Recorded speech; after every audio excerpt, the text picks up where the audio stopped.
Wali Songo mendakwahkan Islam bisa diterima oleh masyarakat Jawa yang Hindu dan Bunda tanpa kekerasan, tanpa perang, tanpa bom, tanpa takbir. Nggak ada itu. Nggak ada itu takbir itu. Ud'u ila sabili rabbika bil hikmati wal mau'izatil hasanah wajadilhum billati hiya ahsan. Dakwahlah kepada Allah pertama kali dengan cara metode wisdom, kearifan, hikmah. Ini yang paling bagus, yang paling nomor satu. Dakwah dengan bil hikmah. Ini yang dijalankan oleh para wali songo. Yen besuk Maryang eman yen wonten grahana ning sasi srengenge kembar leliw. Terus nih. Lien pangalit gumlareng siti. Nang.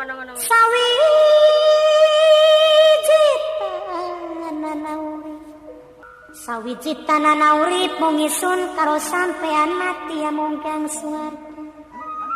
Assalamualaikum warahmatullahi wabarakatuh. Bismillah. Alhamdulillah. Wassalatu wassalamu ala sayyidina wa maulana wa habibina wa syafi'ina Muhammad Rasulillah wa ala alihi wa sahbihi wa man tabi'a sunnatahu wa jama'atah min yaumina hadha ila yaumil ba'thi wan nahdah. Hadaratil muhtaramin, ashabal fadilah was sa'adah, sadatana, habaibana, ahla baiti Rasulillahi tahirin, azzahumullah. Yang saya tahu sedikit, Habib Salim Jindan, Habib Saif, siapa lagi? Mohon maaf saya nggak tahu satu persatu.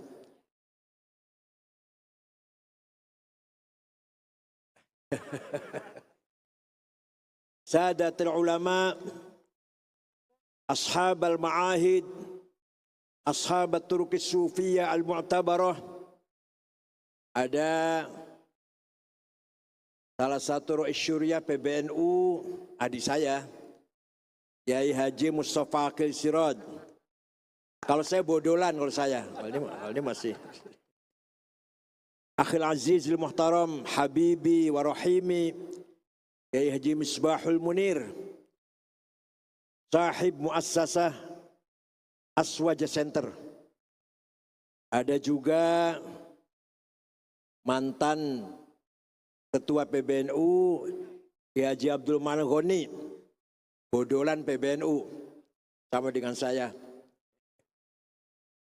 Para pejabat pemerintah, terutama Bapak Kapolri yang diwakili oleh Bapak Brigjen Jati, semoga Bapak Kapolri diberikan kekuatan lahir batin. Sadati wa sayyidati anisati ashabi wa zumalai abnai wa banati ayyuhal hudur. Untuk pertama kalinya saya bergabung dalam rangka mensyiarkan haul dzikra wafati haula'i auliya'illahi tis'ah. Haul wali songo. Saya baru pertama kali nih menghadiri acara haul wali songo. Kalau haul Sunan Ampel, Sunan Bonang sudah pernah. Tapi haul wali songo baru kali ini. Yang digagas oleh Akhil Azizil Muhtaram, Kiai Haji Misbahul Munir. Apa tujuannya haul? Pertama, alaqah ruhaniyah, komunikasi spiritual dengan para aulia. Ruhani kita ini, ruh kita ini juz'i, parsial, sendiri-sendiri. Ruhnya Mas Hasan, Mas Abu Bakar, Said Akil, sendiri-sendiri ruhnya ini. terhalang oleh fisik. Terhalang oleh fisik. Hawa nafsunya geragas. Hubbud dunya, hubbul jah, hubbul istimta', hubbul tamattu' dengan syahwat. Maka ruhnya sudah parsial, kotor. Juz'i dan kotor. Maka harus selalu melakukan alaqah, hubungan dengan arwah universal at-tahirin. Ruhnya orang-orang yang soleh yang sudah menjadi ruh universal. Ruh kulli. Jadi para orang soleh, aulia, ulama kalau sudah wafat bergabung dengan arwahnya para anbiya, para rusul menjadi ruh kulli, ruh universal. Kembali menjadi al-a'yanu tsabitah, entitas laten yang kalau bahasa gampangnya alam arwah dulu. Ketika kita ditanya alastu birabbikum, jawabnya qalu bala syahidna. Di sana arwah tahirah, ruh yang suci, ruh universal yang semuanya mentauhidkan Allah ketika itu. Nah, arwahnya orang soleh, para ulama, para aulia bergabung dengan para arwahnya para nabi, para rasul, kembali menjadi arwah universal seperti dulu ketika zaman alam arwah. Itu bahasa awam. Kalau bahasa filosofinya namanya al-a'yanu tsabitah, entitas laten merupakan faidul muqaddas dari asma Allah. Asma Allah faidul aqdas dari datul mutlaqah al-mujarradah an ismil idhafat, the absolute one existence without relation. Orang paham sampean.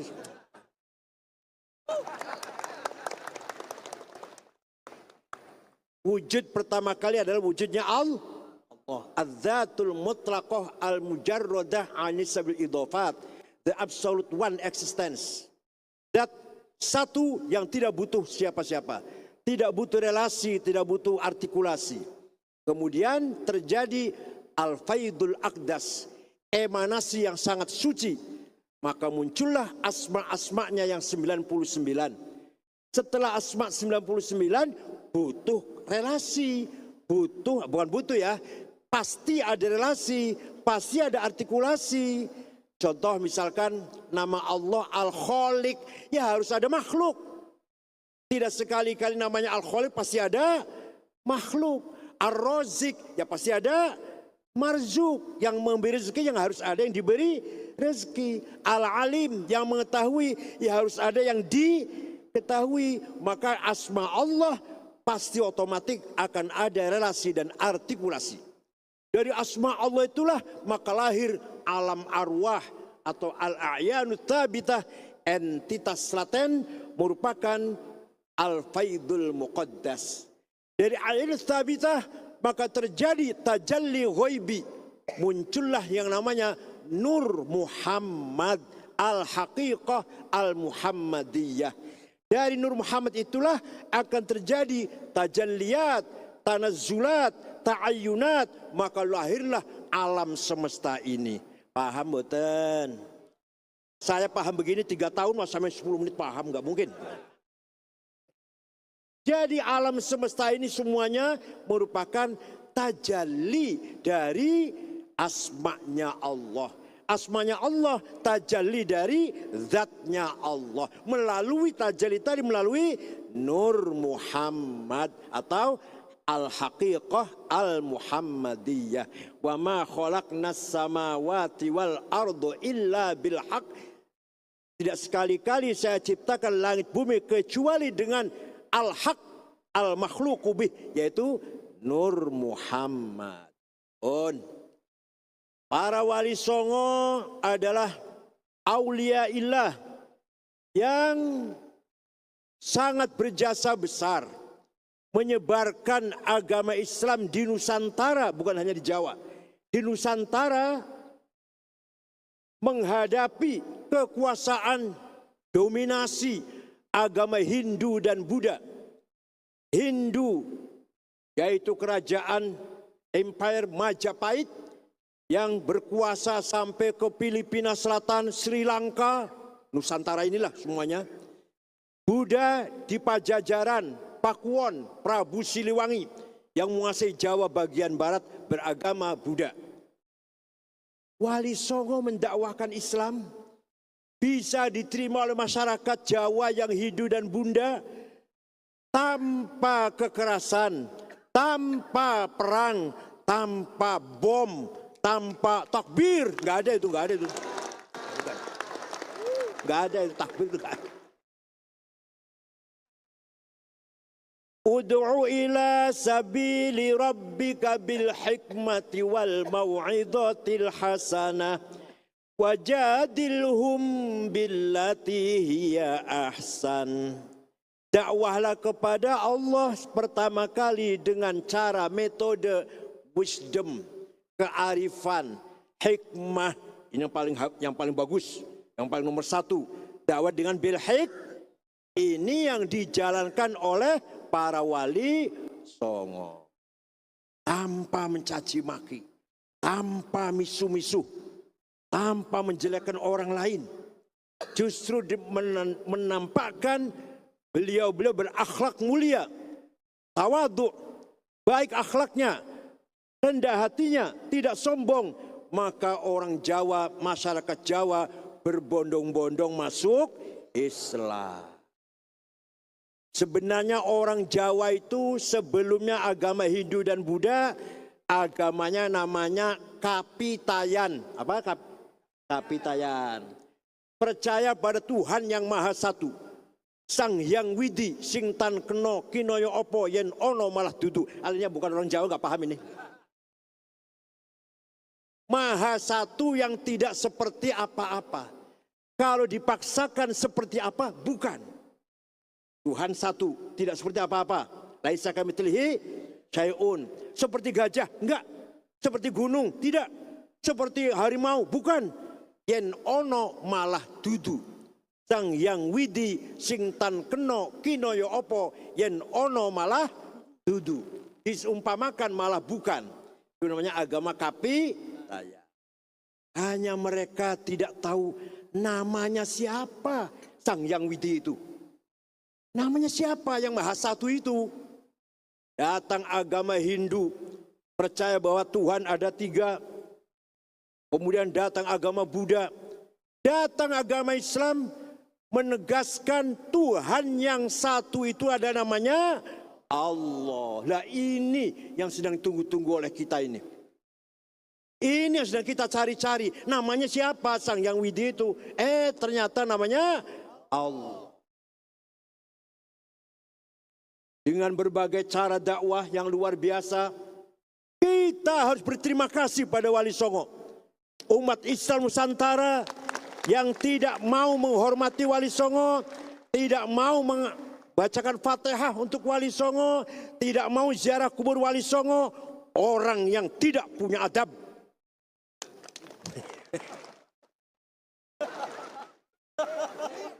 Tidak punya akhlak. Kita bisa tahu Islam dari wali. Sebenarnya sebelum Wali Songo sudah ada wali yang datang ke Indonesia.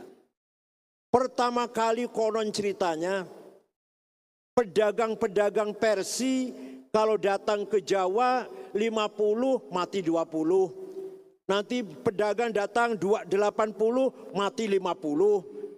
Kata Raja Persia, ada apanya di Jawa ini? Pedagang-pedagang dari Persia banyak yang mati kalau pedagang ke Jawa. Maka Raja Persia mengutus Syekh Ahmad Subakir. Siapa namanya?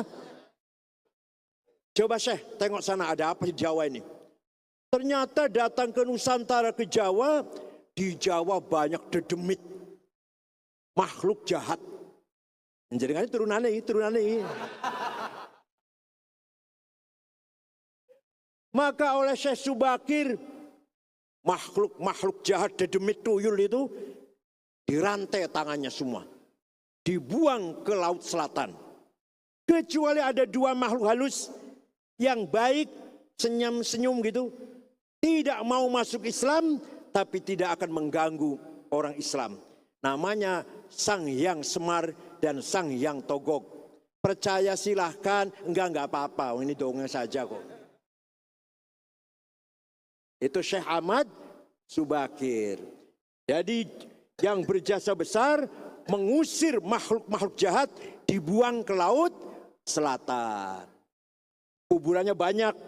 Ada yang punya pendapat di Magelang, di Gunung Tidar, tapi yang benar di Goa, Sulawesi Selatan, yang benar kuburannya itu. Yang kedua, Syekh Riasiddin An-Nisaburi, yang dipanggil Syekh Mbah Wasil. Siapa namanya? Mbah Wasil. Beliau datang ke sini jumpa dengan Ratu Sima, kerajaan Kalingga Jepara yang terkenal adil. Ratu Sima tidak mau masuk Islam, tapi mendengarkan, mengikuti nasihat pengarahannya Syekh Mbah Wasil. Sehingga beliau Ratu Sima menjalankan pemerintahannya dengan adil, disenangi oleh rakyat. Itu kerajaan yang ada di Jepara.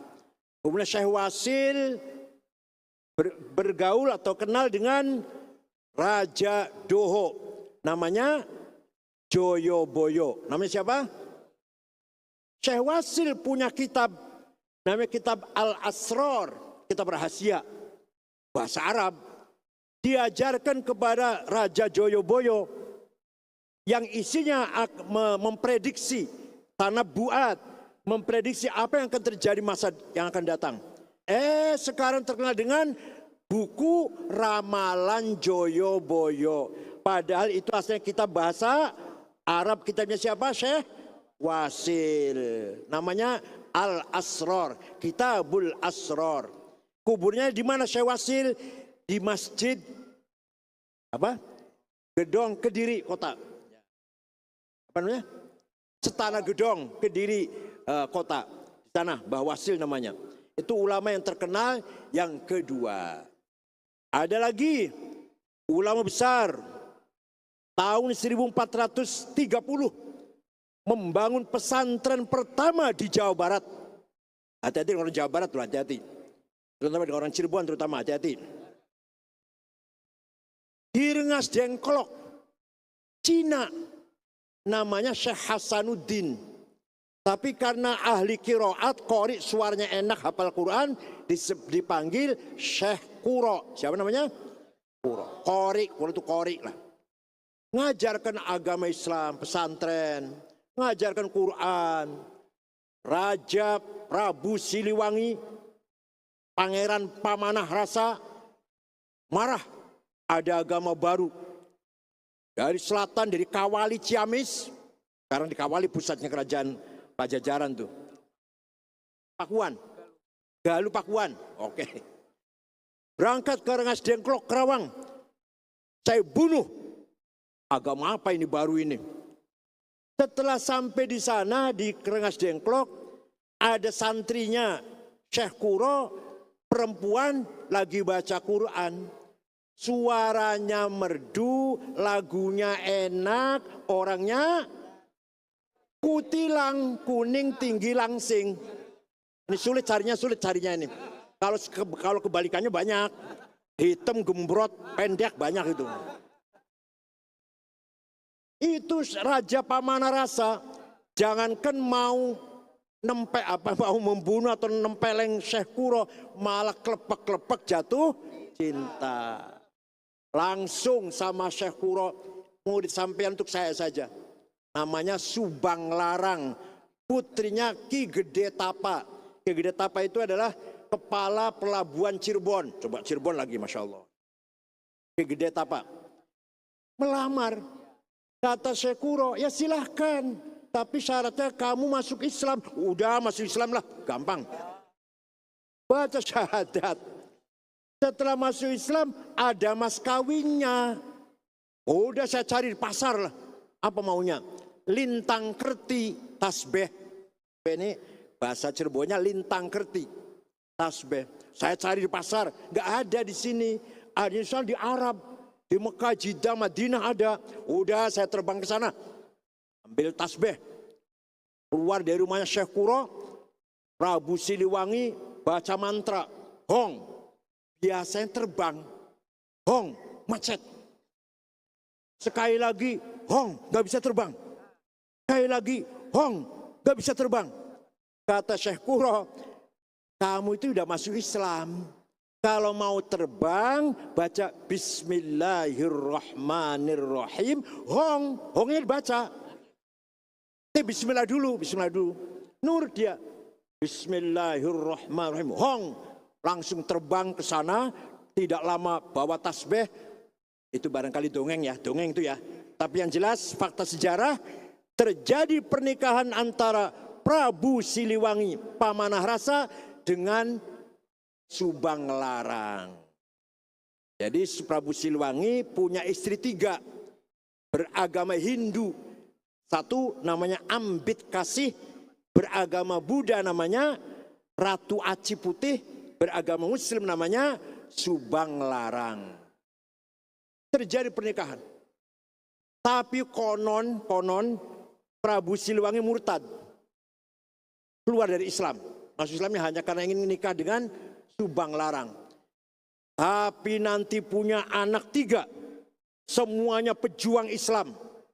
1 Syekh Rahmatullah yang dipanggil dengan Prabu Kian Santang yang mengislamkan seluruh masyarakat Parahyangan kecuali ada 1 patih tidak mau masuk Islam namanya Patih Pucukumun, tetap agamanya Karuhunan Sunda Wiwitan, diikuti oleh suku Baduy sampai sekarang di Malimping, Lebak, Banten.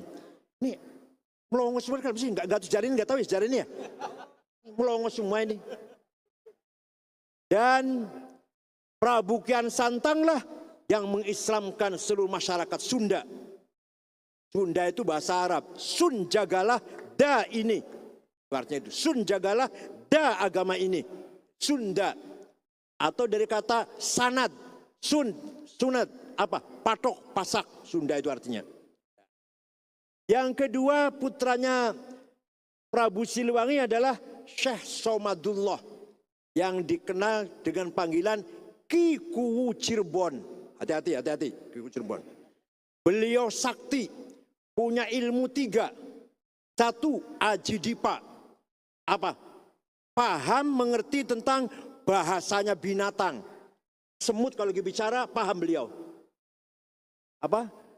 Lalat kalau lagi ngomong paham dia. Kambing kalau lagi ngomong paham dia. Namanya Aji apa namanya? Aji Dipa.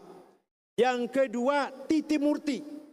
Mantra Titi Murti kalau dibaca bisa kelihatan besar, raksasa. Orang melihatnya itu besar. Yang ketiga Halimun bisa ngilang. Itu Ki Kuwu Cirebon. Wah kalau sampean bisa ngilang, Alfamart habis nanti. Alfamart, Indomaret nggak aman tuh kalau sampean bisa ngilang Halimun. Itu Ki Kuwu Cirebon. Ki Kuwu Cirebon berguru pada Syekh Dzatul Kahfi atau Syekh Nurjati. Muridnya banyak, antara lain muridnya Nurjati itu di samping Kuwu Cirebon juga Ki Gede Tapa dan siapa lagi? Siapa? Syekh Siti Jenar. Siti itu tanah, Jenar itu merah. Maka di setiap daerah ada namanya Tanah Abang, Lemah Abang, Lemah Merah.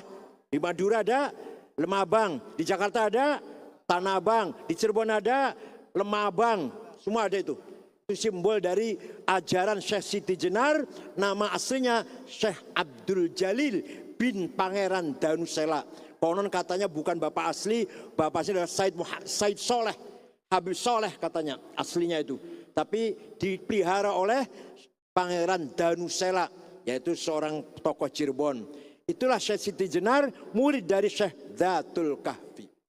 Yang ketiga putranya Prabu Siliwangi adalah perempuan, namanya siapa namanya? Rara Santang atau Syarifah Mudaim. Siapa namanya? Nanti dinikah oleh Habib, datang dari India, namanya Sayyid Abdullah Azmat Khan. Udah nggak usah dibahas Habib bener apa enggak, udah nggak usah. Bener. Habib Azmat Khan nikah dengan Syarifah Mudaim. Jadi nanti punya putra namanya Syekh Syarif Hidayatullah atau Sunan Gunung Jati. Jadi Sunan Gunung Jati itu kalau dari ibu cucu Prabu Siliwangi, Pangeran Pamanah Rasa. Kalau dari ayah bin Ahlil Baiti Rasulillah Sallallahu Alaihi Wasallam. Sunan Gunung Jati berhasil mengislamkan seluruh masyarakat Cirebon dan sekitarnya. Dengan cara apa? Dengan cara adu kesaktian. Jampi-jampi Cirebon dimacetkan. Ini adik saya Mustafa Akil bisa nggak gitu ya? Tidak usah perang, tidak usah pakai bom. Jampinya orang Cirebon macet. Kecuali kalau ditambahi Bismillahirrahmanirrahim. Diakhiri dengan La ilaha illallah Muhammadur Rasul. Cespleng lagi. Contoh. Kalau ente mau dipanggil Kapolres, Kapolsek, mau dimarahi, baca. Tapi ada bismillahnya harus. Bismillahirrahmanirrahim. Gajah warak macan galak anak-anak ngelambeku teka wedi teka gemeter sekabe wongkang singit bariku teka welas teka asis sekabe wongkang kru ngomongku la ilaha illallah Muhammadur Rasulullah. Ngejog bumi 7 kali, Kapolsek tersenyum gak jadi marah. Saya jamin itu. Tapi bismillah, kalau gak bismillah macet. Nah itu hebatnya Sunan Gunung Jati. Jampi ini kalau nggak pakai bismillah tidak efektif. Tapi pakai bismillah efektif. Wah banyak sekali. Jampi-jampi seperti itu banyak sekali. Ya Allah. Gelap sangat gelap sewu suaraku macan putih onderaku macan loreng olong gigiku. La ilaha illallah Muhammadur Rasulullah. Ya macannya Allah. Nanti macan bisa ngawal diri saya kemana-mana. Itu ini rahasia aja nih ya. Rahasia aja nih Masya Allah. Tapi syaratnya dimulai dengan Bismillahirrahmanirrahim. Diakhiri dengan La ilaha illallah. Dengan demikian Sunan Gunung Jati mampu mengislamkan seluruh masyarakat Cirebon dan sekitarnya. Cirebon terkenal dengan penghasil terasi. Cirebon, airnya rebon. Rebon itu udang kecil. Ci itu air. Cirebon penghasil udang dan terasi. Caranya dakwah, caranya bagaimana agar Raja Galuh yang berkuasa di daerah Sunda Timur, Pariangan sebelah timur, dibekot terasi jangan sampai ke Raja Galuh, Kerajaan Galuh Majalengka. Belapakan. Rajanya marah, ini masakan tidak enak, nggak ada terasinya. Kenapa ini? Marah dia. Marah ngejak perang dengan Sunan Gunung Jati. Sunan Gunung Jati cukup mengutus tentaranya perempuan namanya Nyimas Gandasari. Dari mana itu? Penguragan Arjayunangun. Dekat rumah saya 7 kilo lah kira-kira. Nyimas Gandasari namanya. Dialah yang bisa mengalahkan Raja Galuh. Hilanglah Raja Galuh menjadi terpusat sebagai kerajaan Cirebon yang Islam itu. Nyimas Gandasari perempuan tapi rambutnya tidak bisa digunting oleh siapapun.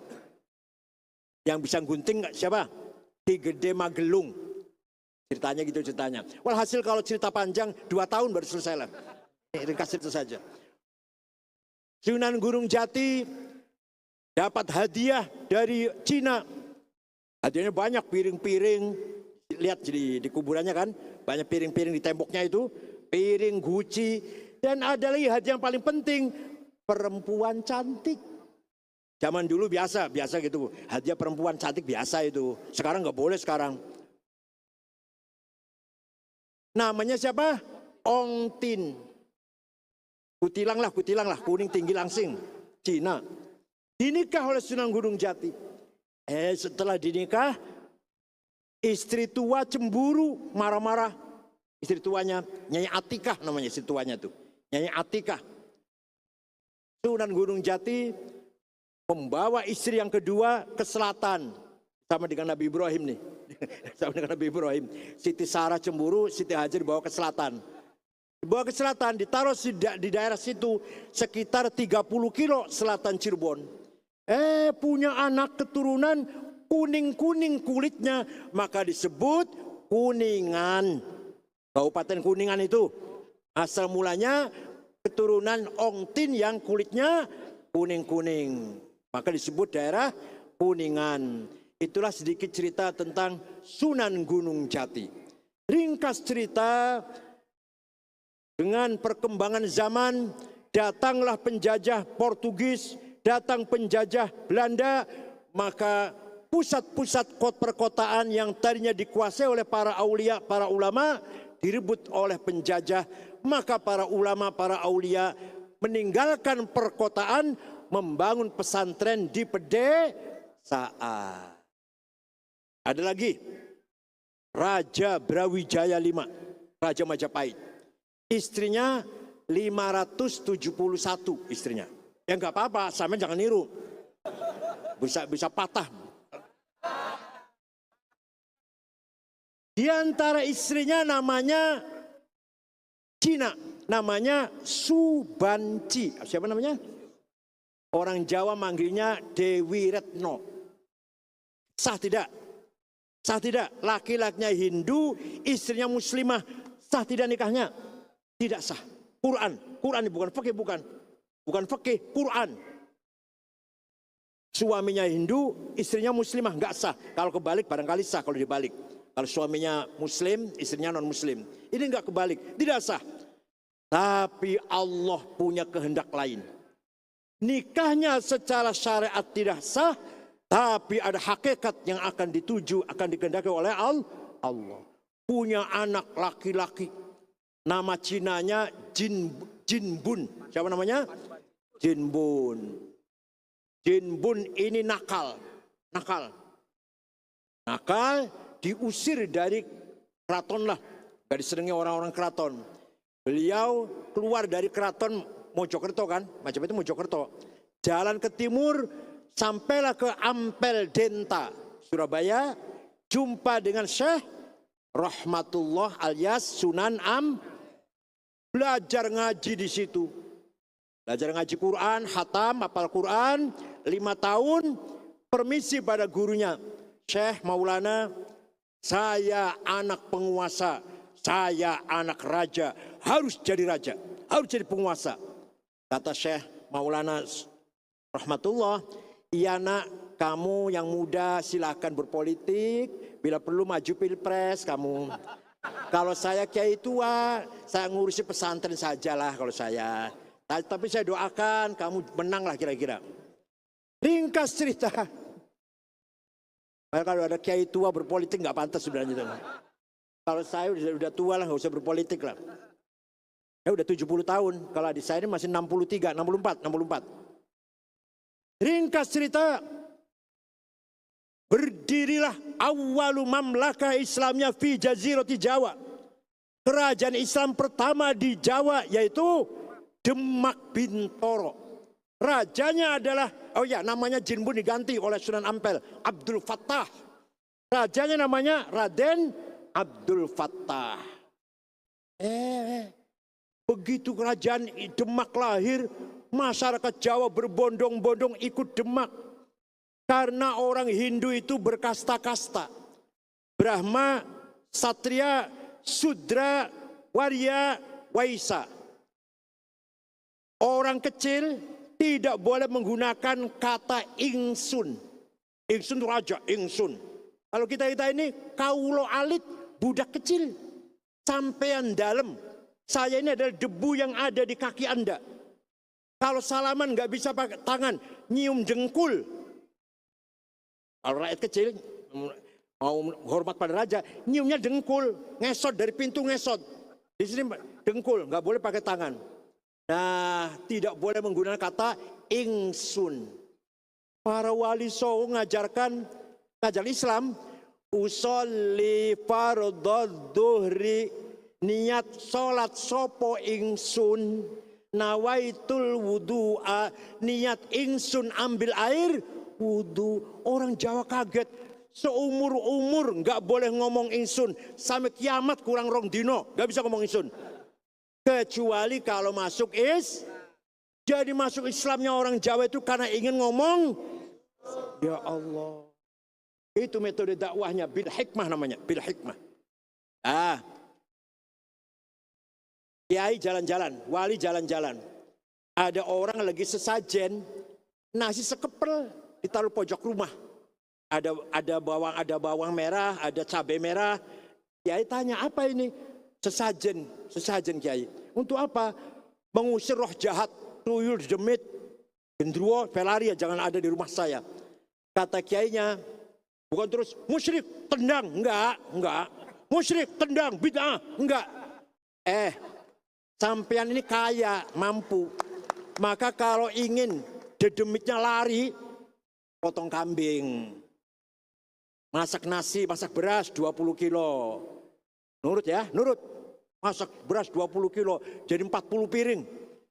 Kambing satu, 40 gulai, 40 lauk. Sudah selesai, Kiai. Sudah selesai, Kiai. Siap 40 piring nasi, 40 piring lauk. Ditaruh di gua mana, di bawah pohon mana, di perempatan mana, di tugu mana. Bukan ditaruh di gua, di pohon, di tugu. Dimakan oleh tetangga, terutama fakir miskin. Tapi sebelum makan, minta dulu pada Tuhan. Minta apa? Minta agar kamu selamat, istrimu selamat, anakmu selamat, hartamu selamat, hidupmu selamat, matimu selamat. Maka namanya bukan sesajen, tapi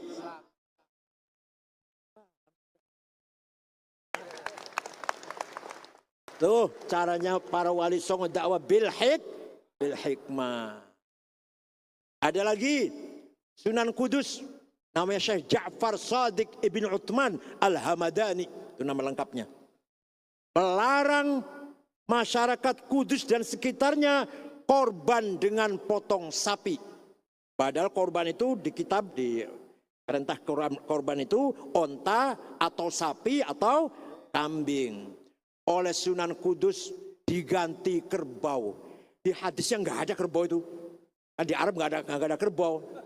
Kanjeng Nabi nggak tahu kerbau itu, Nabi Muhammad nggak tahu kerbau. Oleh Sunan Kudus ganti kerbau. Kenapa? Menjaga perasaannya orang Hindu. Orang Hindu sapi itu muqaddas. Sapi itu suci. Ini dipotong coba. Tahu gimana perasaannya? Gimana perasaannya orang Hindu? Sapi itu suci. Kok dipotong oleh orang Islam? Maka Sunan Kudus jangan pakai sapi, tapi gunakan diganti kerbau. Maka orang Hindu berkata, oh tiba Islam sama dengan saya, menghormati sapi, ayo masuk Islam aja yuk. Itu caranya. Sampai sekarang ente kalau pergi ke Kudus nggak ada soto sapi, soto kerbau. Ayo pergi ke Kudus kalau percaya. Sampai sekarang. Masuk musola, masuk masjid, sandal sepatu harus dilepas. Kalau sekarang ada tulisan, lepas sandal, batas suci, gitu ya. Lepas sandal, sepatu, batas suci. Dulu nggak begitu, dulu nggak gitu. Caranya gimana?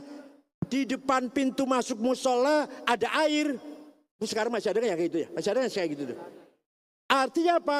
Orang masuk musola mau tidak mau lepas sandalnya, nyemplung air. Gak usah ditulis lepas sandal, gak usah, akan lepas sendiri itu. Ya Allah. Maka orang Jawa berbondong-bondong masuk Islam. Karena kalau masuk Islam dikatakan santri. Santri itu bersih, akhlaknya mulia, jujur, amanah, ikhlas. Santri dulu. Kalau santri sekarang doanya saja drobos. Ya Allah. Orang Jawa mengakui bahwa mantra-mantranya santri itu hebat. Orang Jawa merasa kalah. Suro diro jenengrat lebur dening pangastuti. Kehebatannya orang Jawa kalah oleh mantranya santri. Santri dulu. Santri sekarang doanya drobos. Karena keseringan bikin proposal.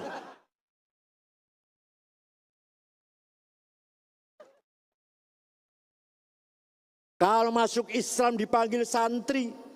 Santri terkenal bersih minimal 5 kali sehari semalam. Muka, tangan, kaki dicuci. Kalau habis tidur dengan istri mandi besar. Di Hindu nggak ada itu. Iya benar, masuk Islam jadi bersih. Masuk Islam jadi bersih. Tidak kotor, putih tidak hitam. Golongan putih bukan golongan hitam jadinya. Akhirnya masyarakat Jawa berbondong-bondong ikut Demak meninggalkan Majapahit. Raja Brawijaya V kirim surat atau WA pada anaknya yang di Palembang, yaitu Raja Sriwijaya namanya Aryadillah. Nah, saudara kamu si Jinbun jadi Raja Islam, bagaimana komentar kamu? WA-nya di reply, dijawab. Yang terhormat ayahanda, mohon maaf, saya sendiri sudah lama masuk Islam. Nama saya sekarang bukan Aryadillah, tapi Fatahillah. Raja Brawijaya kaget. Lama-lama Raja Brawijaya sendiri masuk Islam.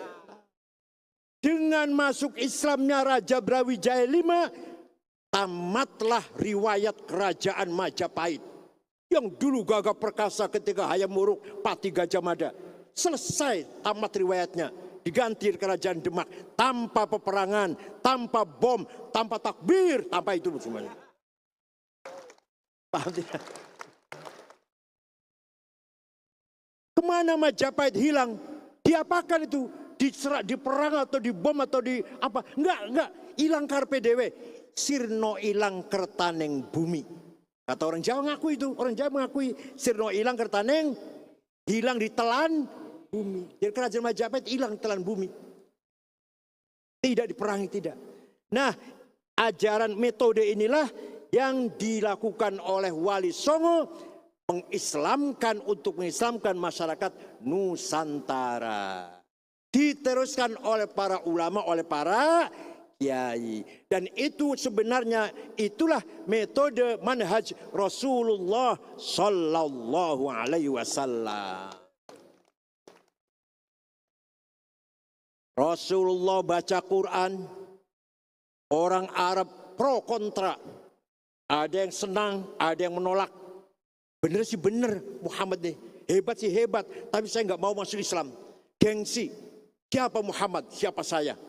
Karena gengsi aja, hawa nafsu. Jadi padahal benar apa yang disampaikan Muhammad itu. Tapi yang kebanyakan masuk Islam karena mendengarkan Al-Quran. Suatu ketika ada orang namanya Umar bin Khattab berburu setengah bulan di luar kota Mekah. Pulang masuk kota Mekah, mendengar adiknya namanya Fatimah bintil Khattab masuk Islam dengan suaminya Sa'id bin Zaid bin Nufail. Apa-apa adik saya masuk Islam, saya tempelengin. Umar mendatangi rumahnya adiknya. Adiknya Fatimah lagi baca Quran, hampir sama seperti Subang Larang ini. Bismillahirrahmanirrahim. Taha ma anzalna 'alaikal Qur'ana litashqa illa tadhkiratan liman yakhsha tanzilan mimman khalaqal arda was samawati al-'ula. Ar-Rahmanu 'alal 'arsy istawa. Itu Umar mendengar Quran lemes, ngelumpruk. Apa ngelumpruk itu apa bahasa Indonesianya apa? Terduduk. Misalnya kalau mendengar Quran malah angob, malah ada yang ngomong. Kalau Umar yang Quran malah terduduk. Toha ma anzalna 'alaikal Qur'ana litashqa. Tidak sekali-kali aku turunkan Quran untuk membuat kamu celaka. Illa tadhkiratan liman yakhsha. Quran saya turunkan untuk menjadi peringatan bagi siapa orang yang mau takut kepada Allah. Diturunkan dari Tuhan yang menciptakan langit dan bumi. Dialah Ar-Rahman yang menguasai alam aras. Lumpruk, terduduk. Ambil kertas yang dibaca oleh Fatimah, Umar sendiri baca, keringat dingin keluar. Aina Muhammad al-an. Di mana Muhammad sekarang? Di sana, di jihad. Di rumahnya Arqam bin Abil Arqam. Umar lari, ketok pintu rumahnya Arqam bin Abil Arqam. Para sahabat di dalam ketakutan karena Umar terkenal jawara, kalau bahasa Banten terkenal preman lah. Nabi Muhammad mengatakan, iftah lahul bab, buka itu pintu. Ini salah satu doa saya mujarab. Allahumma aizzal Islam bi ahadi umarain. Ya Allah, kuatkanlah Islam dengan salah satu Umar bin Khattab atau Amr bin Hisham, yaitu Abu Jahal. Amr bin Hisham. Hidayah turunnya pada Umar bin Khattab. Sayyidina Umar masuk rumah Arqam bin Abil Arqam, memeluk Rasulullah dan membaca kalimah syahadah, masuk berkat mendengarkan Al-Qur'an. Ayatu haqqin minar rahmani muhdatsatun qadimatun sifatul mausufi bil qidami damat ladaina fafaqat kulla mu'jizatin minan nabiyina id ja'at walam tadumi mahuribat qattu illa ada min harabi a'dal a'adi ilaiha mulqiyas salami raddat balaghatuha da'wa mu'aridiha raddal ghayuri adal jani'anil hurami fala tu'addu wa la tuhsa ajaibuha wa la tusamu alal ikhtari bisa'ami qarrat biha ainu qariha faqultu lahu laqad dhafirta bihablillahi fa'tasimi in tatluha khifatan min harri nari ladha atfa'ta nara ladha min wardi asyabimi. Enggak ada yang hafal ya? Sebenarnya kiai-kiai harus hafal kiai-kiai ini. Kiai kalau nggak hafal Barzanji, kalau macam Barzanji masih baca tidak hafal-hafalan, jangan diamplopin. Suruh pulang naik ojek, nggak usah diantar. Mimbar di masjid, jangan dikasih buku khutbah. Kalau kiai khutbah baca, jangan pakai lagi. Khutbah hafal-hafalan, manakib hafal-hafalan, talqin mayit hafal-hafalan, khutbah nikah hafal-hafalan. Itu kiai itu. Apa bedanya dengan SAG? Kiai keluaran Lirboyo, keluaran Pelosok, keluaran Sarang, keluaran Tegarejo, keluaran Kempek, Cirebon, Buntet, harus hafal Barzanji, hafal Deba, hafal Burda, Simtud Duror, hafal surat-surat penting Al-Quran. Khutbah Jum'ah nggak usah baca. Kalau SAG pantas baca. Sarjana alam. Ya, ini.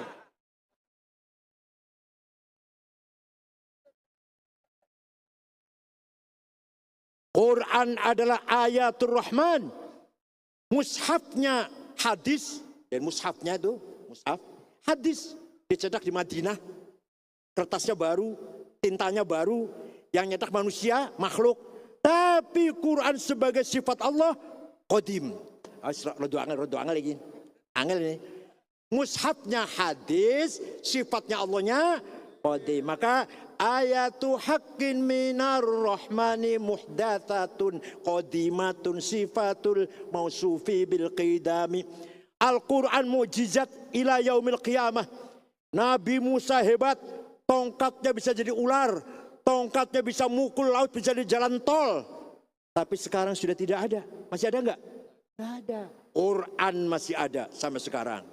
Nabi Isa bisa menghidupkan orang mati, menyembuhkan orang buta, menyembuhkan orang lumpuh. Masih ada nggak sampai sekarang? Quran masih ada. Nabi Yunus ditelan ikan, jangankan mati, malah dzikir di dalam perutnya ikan.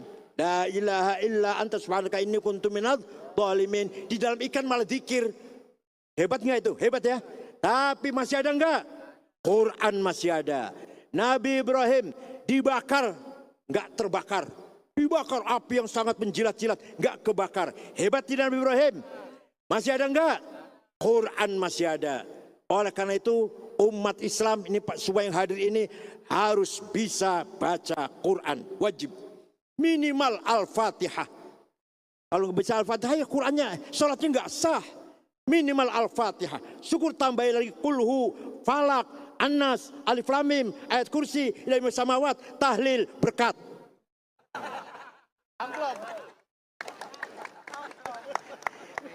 Harus hafal itu falak, nas, alif lam mim, ayat kursi. Hafal enggak? Hafal enggak? Oh, biasa tahlil berarti bisa tahlil berarti. Kayaknya nanti berkatnya itu kepala kambing separoh. Itu kiainya yang mami tahlilnya itu. Kalau ente ini paling-paling cuma besok lah. Ya Allah. Umat Islam harus bisa baca Quran. Pesantren modern pun yang di situ ada SMP, SMK, perguruan tinggi harus wajib bisa baca Quran santrinya. Pesan walaupun modern kayak apa. Obadatannya. Ya. Wajib bisa baca Al-Qur'an dengan benar. Itulah mukjizat khalidah. Intatlu khifatan maharrina ridha atfatana radhim wardiya syabimi. Kalau kamu baca Quran karena takut neraka, dengan kamu baca Quran itu kamu lagi memadamkan api. Kita baca Quran karena takut pada neraka. Itu kita baca Quran berarti lagi memadamkan api. Intatluha khifatan min harrina rilado atfatana rulado min wardiha syabimi. Oleh karena itu dakwah harus berangkat dari Al-Quran. Pertama bil hikmah, kedua mau'izatul hasanah, tutur kata yang menarik, simpatik, yang baik, dengan masal-masal, dengan dongeng, dengan perumpamaan-perumpamaan, bahasanya yang baik, jangan misuh-misuh. Wala tasubbul ladzina yad'una min dunillahi fayasubbullaha adwan bighairi ilm. Quran ini, kamu jangan misuh-misuh mencaci maki orang yang tidak menyembah Allah. Jangan caci maki orang Kristen, jangan caci maki orang Hindu, jangan caci maki orang Buddha.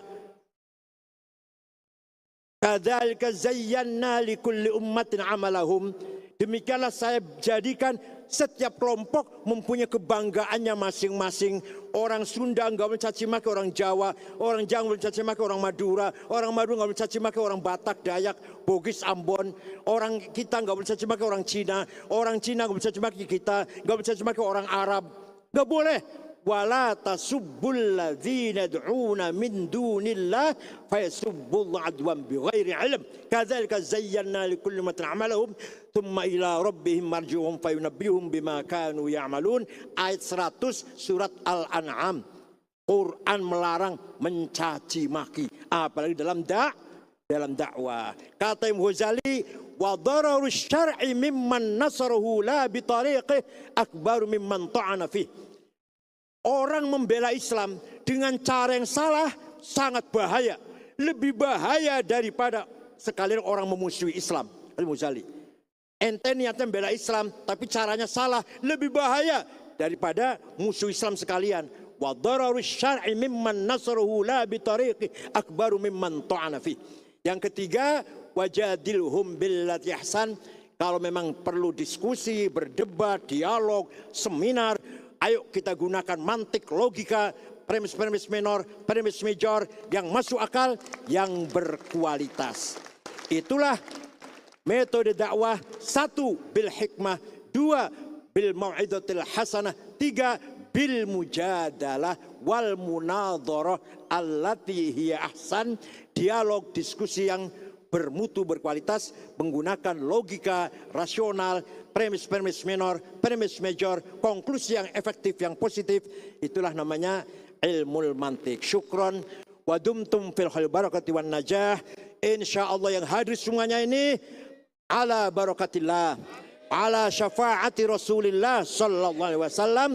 Terima kasih, mohon maaf, syukron wa dumtum wallahu alaikum. Wassalamualaikum warahmatullahi wabarakatuh.